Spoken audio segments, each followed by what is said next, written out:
What can you tell us about the challenges of playing a 14-year-old girl? Oh, God. There's such wonderful challenges. It's a great question. I luckily had a year before I had to, actually do Way of Water. And I spent a lot of time just standing or moving, just going back to how I felt physically at 14. I remember it very well because I was this tall when I was 11, so I was like, hiding and not. I was funny, so I survived, but I think like many adolescents, it was a painful time. And so I really could relate to Kiri, especially she's mixed race, especially she doesn't know who her father is, and she can't be in touch with Eywa the way every other Navi is. And all these things are on her shoulders, and yet the family really are refugees. There's no time to sit and figure these out. So what I loved about seeing the film, which I saw yesterday, is I feel she comes into her own because of these crises. They all do.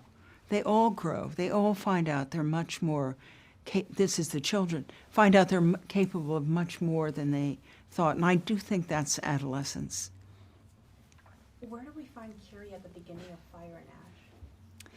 Well, they're still staying with the Metkayina, the Water Clan, and we're still, experiencing the joys of, zooming underwater and playing with the tulkun. But very quickly we have to move on, and we get to be in these beautiful floating ships called Medusoids with the wind traders. And so you get to see more of Pandora. And then, of course, all hell breaks loose, basically. And we meet the Ash clan, and they don't even believe in Eywa. And it's magnificently played by Una Chaplin. Varang is a really fierce and, I think, damaged character. And she doesn't mind killing her own people or killing our people. But it's a terrific adventure, as well as these, stories of, a real marriage, real love stories, all these things he's interwoven in the most extraordinary way. But I have to say, it's the most incredible ride I've ever been on. I mean, I'm sure it's the same, but the 3D is so amazing. You're always falling, diving, swimming. It's just glorious physically to go on. You have worked with James Cameron for close to 40 years. What do you enjoy most about working with him? Well, he's such a sweetheart. He does these huge movies, but I think he especially loves these movies because he created a technology that would allow us as actors and him as a director to just work very closely without all the impediments of scenery and makeup, hair, cinematography, different setups, blah, blah, blah. Those can take a lot of time. And in this, we're just like at an early theater rehearsal where the characters are finding out what's going on, what they need to do, what they should avoid. I mean, it's just such an amazing pro-actor process. And I think that's what Jim feels about this, is we're also a family, the Avatar family, and he loves giving us, enriching our characters. I think Jake and Neytiri and their marriage is one of the strongest things in the movie. It's a real world that, they're a mixed race family. They're on the run. They get separated. So much happens to them, and it's not shied away from. It's not like, Pandora's an unreal place. It feels very real to me, even though it's very beautiful. What part of Pandora's mythology resonates the most with your personality?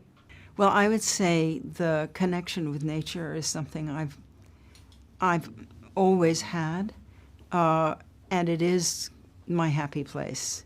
I think that's true more and more for people, to get away from the madness and go outside and just see what a miracle is going on in the park nearby, or the forest nearby, or the seashore.